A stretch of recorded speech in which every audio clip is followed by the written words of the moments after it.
Ukuphenduka kwakho empilweni akunzima njengoba kubonakala, ngisho nokuqala kungathatha imizuzu nje eyi-10. Akuyona imilingo, kodwa kuyisayensi, ukuqonda ingqondo, namandla, ikakhulu kunakho konke, ukuguqula indlela ocabanga ngayo. Abantu abaningi baphila impilo efanayo usuku nosuku, unyaka nonyaka. Kungani? Baqine isizungu sengqondo, ibhayi engaqondakali. Kodwa uma ushintsha leli bhayi, konke okuzungezile kuyahluka ngokushesha. Ngezinye izikhathi, kungathatha imizuzu nje eyi-10. Uyakuthanda ukwenza lesi shintsho? Uke wazenza isithembiso, wakuthi ngokuzwakalayo, usuku olulandelayo, walikhohlwe. Njengoba nje uthi uzoqala umkhuba omusha, ukuvuka ekuseni, ukufunda, ukuzivocavoca, ukuhlela imali. Ekuqaleni konke kubonakala kulula. Kodwa empeleni kukhona okuhlukumeza. Amqondofana angabonakali aqukethe isinqumo lakho. Futhi lawo mqondofana ukhona. Abaningi bacabanga ukuthi baphila impilo abayikhethile, kodwa akuyona iqiniso. Ungafisa into ngenhliziyo yakho, kodwa ingqondo yakho eyenza isinqumo, isebenza ngokuya ngokuthi ucabanga kanjani, imikhuba yakho, izinkolelo, nezinto ozibonayo, okwakhiwe ubusana. Awukakhethanga lokhu, ubuphumelele kuphela. Yingakho ubonakala ufana nabazali bakho ngezikhathi ezithile, ngisho noma uqondele ukuthi awufani. Yingakho abantu abahle bahlala behlupheka ngezimali, ngisho noma basebenza kanzima. Futhi yingakho abanye abafundile bephumelela ngendlela emangalisayo. Ngiyazi lokhu ngokuhlangenwe nakho. Iminyaka eminingi ngizibona njengomuntu ojwayelekile. Ngangingafundi kakhulu, ngingenasifiso, ngingenaqonde. Bengisebenza ngemisebenzi ehlukahlukene, ezimbonini, ezipomponi zephethiloli, ukulungisa, imisebenzi yesandla. Konke kwakuhle, kwaze kwaba yingathi ngithukuthele ngesikhafu, ngalahlekelwa yithumbu, futhi okubi nakakhulu, ngalahlekelwa yindlela. Impilo yami yayimile. Ngothuli kukhona okuthile engqondweni yami okwakufuna ukuguquka. Okwalandela kwaba ukubona uRaymond Douglas Stanford. Wanginika incwadi, Think and Grow Rich. Angizange ngikwazi, kodwa lelo senzo latshela imbewu eyahlula impilo yami. Ngaqala ukuzibuza. Kungani abantu abangafundile beceba? Kungani abanye abafundile bengenaphuthumayo? Kungani ngizizwa ngiqinile? Ngathola ukuthi ngiye-program, njengekhompyutha. Imiyalo yathi, awulungile ngokwanele, awuyikuthola, yamukela lokho okuza. Akubona iqiniso, kodwa kwakuyiqiniso kimi, ingxenye yendlela engicabanga ngayo. Futhi okubaluleke kakhulu, nawe uyi-program. Kusukela ubusana, uzwe ukuthi imali ingcolile, ukuthi abacebile bayazikhukhumeza, ukuthi ukuba nethemba kuyisono, ukuthi impumelelo iluthando. Imibono engqondongqondo, kodwa iphumelele usuku nosuku ibe imithetho yangaphakathi, elandeleka ngaphandle kokwazi. Leso sikhathi lapho umqondo omkhulu uvela, kodwa uthi akuhlali kimi. Akuyona wena. Yindlela ocabanga ngayo. Ivikela indawo yakho yokuthula, iyalwa nakho konke okuphazamisayo, hayi ngamandla, kodwa ngokungabaza, ukwesaba, nokulibazisa. Zingaki amathuba owawashiyile ngenxa yokwesaba ukuhlekwa? Zingaki izifiso ozibeke eceleni ngenxa yokuthi akusiyisikhathi? Zingaki izikhathi ozigxeke ngokwesaba ungazi ukuthi akusona sakho? Abaningi baphila impilo abangayikhethanga, belandela umzila obhaliwe kakade, becabanga ukuthi bayala. Kodwa kukhona iphuzu elibaluleke kakhulu, indlela ocabanga ngayo ingashintshwa. Njengoba ifakiwe, ngokuphindaphinda, imizwelo, nokukhombisa, ingashintshwa. Akuyona ngolunye usuku, kodwa ngokulungisa okuncane, umkhuba omusha, umqondo omusha odiswa imizuzu embalwa nsuku zonke. Imizuzu eyi-10. Leso sikhathi sivula ingqondo yakho ngenhloso ngaphambi kokuthi okuzenzakalelayo kuqale futhi. Imizuzu eyi-10 yonke imihla ubukeza imicabango yakho, uzibuze ngezinkolelo, uqinisekise izindlela ezintsha. Ubhalela kabusha ikhodi yakho yangaphakathi. Lokhu kuguqula konke. Isinyathelo sokuqala, yiba nomqondo. Buka. Qaphela imicabango yakho uma ucabanga ngempumelelo. Ingqondo yakho ithi ukuthini? ukuthi awukufanelekeli, ukuthi kuyingozi, ukuthi sekwephuzile. Zingamabanga endlela ocabanga ngayo? Inselele, izinsuku ezintathu ubuka konke okusikhoyo noma osikhohla ngemali. Bhala amazwi, izinqumo, imizwelo. Eceleni bhala, lokhu kuvela kimi noma kwafakwa kimi. Uyoyimanga. Awuzange uzalwe ungakwazi, uqeqeshwe. Kodwa ukuqeqeshwa kungashintshwa. Ngingubufakazi. Ngawe futhi ungaba. Yenza ushintsho oluncane lomkhuba oluyaguqula impilo yakho ngaphansi kwemizuzu eyi-10. Imizwelo yakho ayilawuli impilo yakho, zizenzo zakho eziqondene, izimpendulo zomzwelo eziphindaphindwayo, izinqumo ezingokwemvelo, eziqondwa yindlela ocabanga ngayo. Ngikutholile lokhu ngokuhlangenwe nakho. Njengomlilo Toronto, ngangiqine esimweni, ngiphinda izikhathi, inyanga ngenyanga.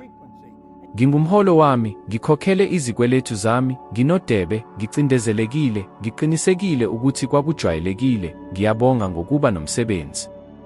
Kodwa ngangizizwa ngingenalutho, ngingazi ukuthi kungani. Ngaphansi nje kwencwadi, Think and Grow Rich, ngaqaphela ukuthi inkinga yayingekho emathubeni, kodwa indlela ingqondo yami ebeyisebenza ngayo. Indlela engicabanga ngayo yayinani eliphansi. Yathi, ungaphepheli kakhulu, awuzalelwanga lokhu, kubacebile, akukukhona. Indlela ocabanga ngayo ayiqiniso, ayiphenduli enhlolweni, kodwa kulokho okuqine kakhulu kuwe. Lapho kukhona ibhayi. Ungazi ukuthi ufanele okwengeziwe, ube nebhizinisi, uthole imali, ube yikhululekile. Kodwa uma indlela ocabanga ngayo iqondiswe ebuninginingi, yonke imizamo emisha izoyiswa. Ukungabaza, ukwesaba, ukungazethembi kuzokuthatha. Uyokholelwa ukuthi yimicabango yakho. Kodwa akusona. Yinkimbinkimbi endala ekudonsa emuva. Uqala ukudla, futhi ngosuku lwesibili uqala ukukhetha. Uthembisa ukugcina imali futhi ekupheleni kwenyanga awazi ukuthi iye kuphi. Uthanda umqondo, futhi ngosuku olulandelayo awusakholelwa. Akuyona ukusilela kwentukwalo, kuyiprogramu. Indlela ocabanga ngayo ithi indlela yokwenza, ukusabela, okumele ukwamukele njengokungenzeka. Isebenza njengophayilote we-otomathi ozothula. Shintsha indawo oyikhethayo, kodwa uma i-otomathi isekwenye indawo iyakuya kuphi? Abantu abahlakaniphile abalitholi njalo isizathu. Bangaki abantu abakhulu, abafundile, abanokuhlangenwe nakho ababopha ekuphileni okungapheli, okufezekile, okungajabulisi? Ngakolunye uhlangothi, zingaki izindaba zomuntu olahlile isikole, waqala ngaphandle kwanoma yini, ngaphandle kokusekelwa, ngaphandle kwesitifiketi waphuthuma? Ngiyazi abaningi. Futhi ngingumuntu oyedwa wabo. Ikambulo lakho alukona kokho okusekharikhulamu yakho, kodwa endleleni ocabanga ngayo. Ngiqonde lokhu ngokujulile. Ngishiye umnyango wezokucima umoli. Abaningi bacabanga ukuthi ngiyisiyonda. Mina ngangiyesaba. Kodwa ngangazi ukuthi kufanele ngiqede iprogramu. Uma ngihlala lapho, akukho lutho oluyashintsha. Kwakuphephile, kodwa kwakucindezela. Ngaqala ibhizinisi lami lokuqala, inkampani yokuhlanza. Akukho lutho olukhulu. Kodwa ingqondo yami yayishintshile. Ngonyaka wokuqala, ngaphandle kokwehlangenwe nakho, ngaphandle kokufundela ngokusemthethweni, ngithole imali engaphezu kwekhulu lezigidi zedola.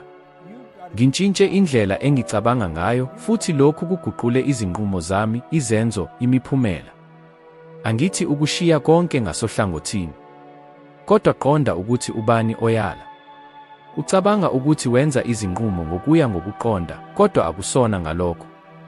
Ucwaningo lubonisa ukuthi ngaphezu kwamaphesenti angu-90 ezinqumo zabantu zithathwa ngokuzenzakalelayo. Ngaphandle kokushintsha iprogramu yangaphakathi, uzoqhubeka uthola izinqumo ezifanayo. Futhi ube nemiphumela efanayo. Mhlawumbe ucabanga ukuthi akukuthinti. Kodwa cabanga kahle. Zingaki izikhathi ozethembise ukushintsha into futhi awukwazi? Zingaki izikhathi ozibonakalise? Zingaki izikhathi obonile ithuba futhi uqine? Indlela ocabanga ngayo iyala. Futhi ingashintshwa. Kodwa uma uthatha inhloko, Buka lokho ocikicikayo. Khiyela imiyalo evela ngaphandle kwesimemo. Yekisa lesi sikhathi. Ukuqala ukuqaphela isenzo esihlosiwe. Amandla akhona ngaphakathi kwakho.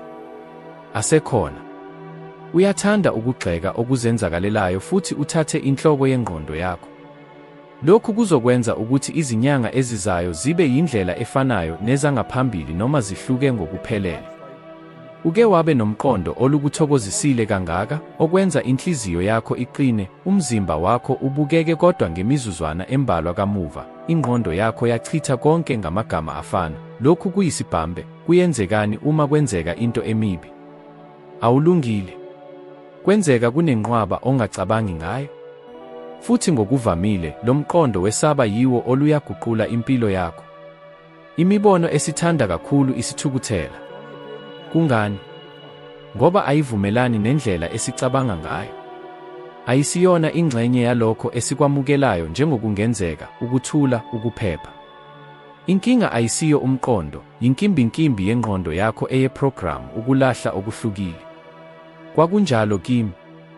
Ngicabanga ngokushiya umsebenzi wami ukuvula ibhizinisi lami, konke kwakukhala, uyaphambuka. Ngaphandle kwesikole, ngaphandle komklamo webhizinisi, ngaphandle kokwehlangenwe nakho. Kodwa kukhona okuthile okwakuphikelela, uzohamba. Umzwelo wami wawulwa neminyaka yokuqeqeshwa kwengqondo.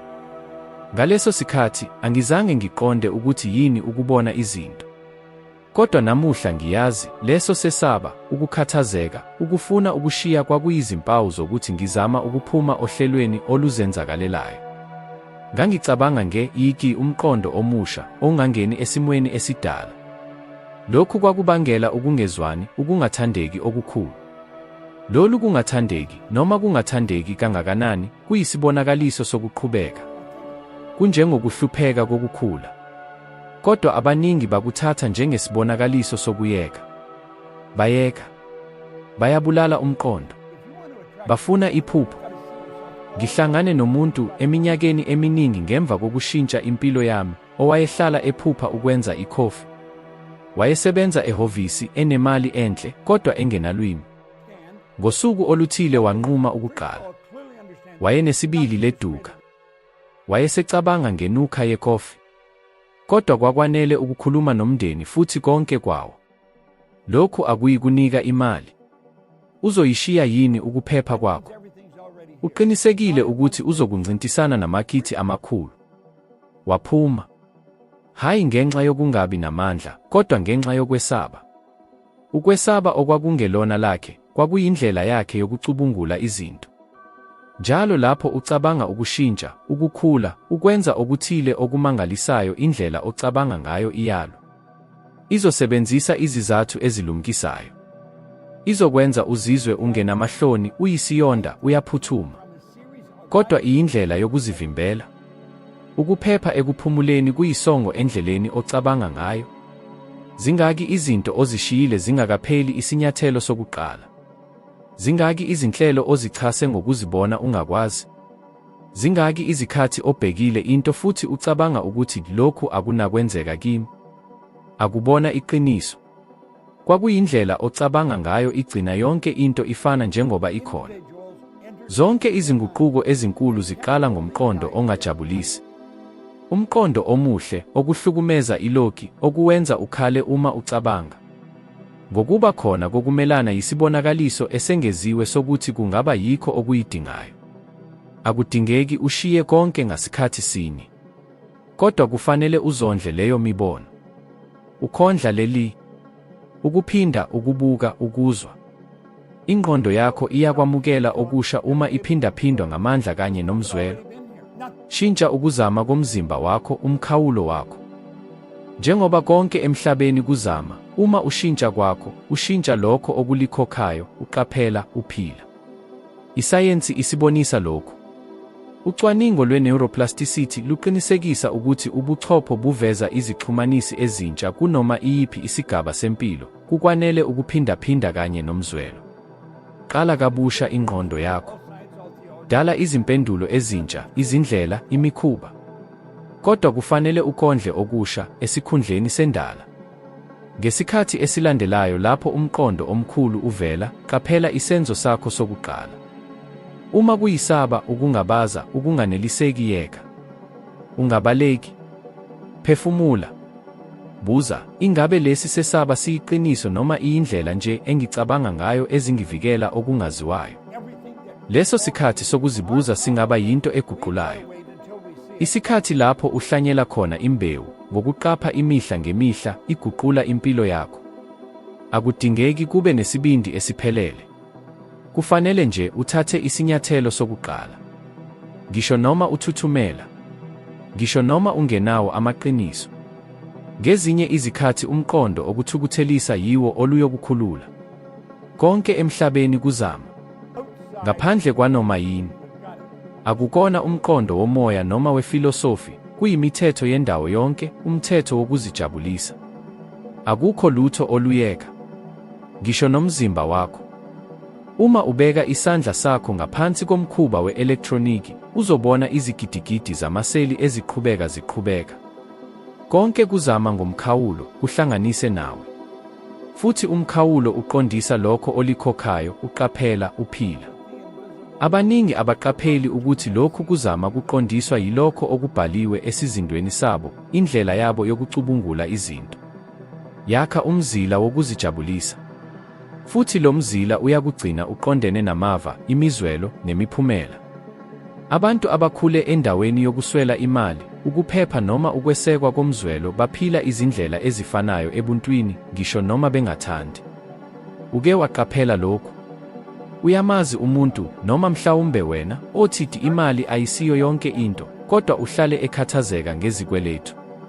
Noma othi akakhathali ngempumelelo, kodwa udukiswe uma ebona othile ephumelela.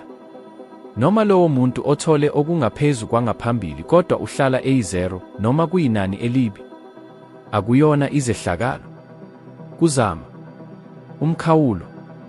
Ungashintsha umsebenzi, idolobha, umlingani, kodwa uma ungashintshi ukuzama kwakho, uzoqhubeka uthola izinto ezifanayo. Kunjengokulalela irediyo, akunandaba uma useNew York, eSão Paulo noma eParis, uma idial isezingeni ezingama-95, uzolalela isiteshi esifanayo. Ingqondo yakho isebenza ngale ndlela. Iqeqeshwe ngezinkolelo zokuncane, ukwesaba nokuqina, ukuzama kwakho kuqondene nalokho. Uqala ukubona impilo njengendawo enezinkinga. Amathuba abonakala njengezingozi. Imali ibonakala ingafinyeleleki. Impumelelo ibonakala ilungele abanye. Futhi okubi nakakhulu, ukwamukela njengangeqiniso eliqilile. Kodwa akusona. Kuzama ngeqiniso. Futhi kungashintshwa. Iminyaka eminingi, ngisho noma ngishintshile ngokwezimali, ngangihlala nginezicabango zokuncane. Iprogrami endala yayizama ukungena. Ngiqaphele okuthile okuguqule konke, lokho enginomzwelo ngalo ngemali kubalulekile njengoba ngithola. Akuyona imali ekhanga ubuningi, kuyisimo sangaphakathi, ukuzama, umkhawulo ongacabanga futhi uzizwe ngalo. I-University yase-Princeton yenze ucwaningo oluhlobene nezimpendulo zomzwelo kanye nomkhawulo wobuchopho. Bathole ukuthi imizwelo efana nokonga, intshiseko nobubele yenza izindlela ezifanayo, kuyilapho ukwesaba, icala nokuthukuthela kukhiqiza izindlela ezingalungile. Lokhu kuthinta ngokuqondile inkimbinkimbi yakho yezinzwa, insimu yakho ye-electromagnetic, futhi, ngokuphumelelayo, iqiniso lakho. Uma ufuna ukukhokha okwengeziwe, akwanele ukucabanga okuhle imizuzu embalwa bese ubuya ekutheni, ukukhathazeka, ekupheleni. Kufanele ushintshe isimo sakho sangaphakathi, ukuzama kwakho okuyinhloko. Futhi lokhu kudinga ukuqeqeshwa, inhloso, nokuzinza. Ukuzivocavoca okulula, kodwa okunamandla, imizuzu 10 yosuku uhlala uthule. Phefumula. Bona impilo yakho njengoba usephila ubuningi obuthandekayo. Beka iminingwane. Zwa umzwelo. Shiya umzimba wakho uzame ngaleli qiniso. Akuyona imilingo, iyile ukulungisa umkhawulo wakho. Ngokuba khona kokwengeziwe, kuba yinto ebanzi. Ngokuba khona kokwengeziwe khokha okuningi okufanelekile ukuzama okusha. Mhlawumbe ucabanga, kodwa kuthiwani uma ngingakwazi ukuzwa lokhu manje? Kuthiwani uma nginasikweletu, ukungazethembi, izinkinga? Konke kulungile. Akudingeki ufinqa ukuthi izinkinga azikho. Kodwa ungakhetha ukuthi ngisho nalokhu konke uzothola imizuzu eyi-10 yonke imihla ukuze ingqondo yakho iphefumule ngomkhawulo omusha. Imizuzu eyi-10 ayikususulu izindaba zakho, kodwa ingashintsha insimu lapho zikhona khona. Imiphumela oyibonayo ibonisa umkhawulo osebenza ngawo. Uma ushintsha lo mkhawulo, imiphumela iyahluka ngokuqinisekile. Ngiyazi ukuthi kungaba yinto engabonakali. Kodwa bheka eduze kwakho. Qaphela abantu abakhahlela. Ngokuvamile, banezizathu eziningi zokukhahlela. Qaphela abantu abambonga. Ngokuvamile, banezinto ezinhle ezenzeka. Akuyona izehlakalo. Kuzama. Kuyindlela. Kuyimithetho. Ungashintsha ukuzama kwakho ngasohlangothini. Ngokumcabango. Ngokhetho. Ngomkhuba omusha. Ngomfanekiso omusha womqondo. Ungalindi konke kushintshe ukuze uzizwe kahle. Zizwe kahle ukuze konke kuqale ukushintsha. Lokhu kuyikuphila ngaphakathi. Ukuhlala uhlupheka, uthukuthele, ukhungathekile, akuyona indlela yokuphila. Kukhona indlela engcono, indlela ehlanzekileyo yokuphila, nokho kufanele uqale ngaphakathi. Ngibonile lokhu ngezikhathi eziningi, ngibonile abantu abaningi bezama ukushintsha izimpilo zabo ngokwenza izinto ezinkulu, izinguquko ezinkulu, kodwa lokho kuyindlela engafanelwe. Impumelelo ayifiki ngokuzuma, ifika kancane kancane, njengoba umthombo ukhula ugcwalisa isitsha. Kufanele uqale ngezinto ezincane, ngezinto ezinqunyiweyo, njengoba umama wakho ebesho, inyathelo elilodwa ngesikhathi liyahamba ibanga elide. Uma uqala ukwenza izinto ezincane nsuku zonke, uyoqala ukubona ukushintsha. Ukuzilolonga nje imizuzu eyi-10 ngosuku kukwanele. Cabanga ngezinto ozifunayo, ubuzwe ngokuthi uzizwa kanjani uma usuvele uzitholile. Yenza lokhu nsuku zonke, ungayeke. Uma ubona ukusiba ekhanda kwakho, qhubeka. Ngikhumbula umfana owayelokhu ehluleka emsebenzini, ehlala ecindezelekile ngemali, eqala ukubona ukukhanya ekugcineni. Wasebenzisa imizuzu emi-10 imihla ngamunye, ecabanga ngezinto azifunayo, ebhala imigomo yakhe, ekhuluma nokuzibona njengomuntu ophumelelayo. Kwakungathi uma esebenzisa imizuzu nje emi-10, wabona indlela umhlaba uqala ukumsekela ngayo. Amaqhinga abalulekile, ukuthembela enkambweni, nokugxila kubalulekile. Abantu abaningi abakholwa ukuthi izinto ezilula zingaba namandla amakhulu. Ukuhlala uzinzile kuwukhiye. Akuyona into yokuthi uqale ukukholelwa, kodwa uyaqhubeka uze ukholelwe. Umzimba wakho, ingqondo yakho iyakwakha izinto ezintsha ngokuphindaphinda. Ungagcini nje ngokuthi ucabange, kepha uzwisise kahle. Yenza ngokuzimisela, yiba nomoya onzima. UWill Smith ukhulume ngokuqiniseka, ngokuhlala kwindawo yokuhlala okwamanje. Ukuhlala uqinile emqonyeni wakho, awusiwukhethi izinguquko, akulula. Qala namuhla, bhala into oyifunayo. Ukuphumelela akunamkhawulo, kubonakala kunzima ukuthola izinto ezinhle, kubonakala sengathi uyazithola, uziphuthelisa. Lokhu kungenxa yokuthi abantu abaningi bakholelwa ukuthi abanawo amandla. Kulukhuni ukuwakhulula lawo mazwi amahle. Kungcono ukuqala namuhla, ukukhuluma nawe, ukubuka esipilinini, uthi ngifanelekile izinto ezinhle. Kuhle ukwamukela izinto ezinhle. Usuvele unamandla, sebenzisa lelo thuba, qala ukubona lokho okukhona. Qala namuhla, imizuzu emi-10 ngosuku iyakushintsha impilo yakho. Ngithanda ukubona emuva kulolu hlelo.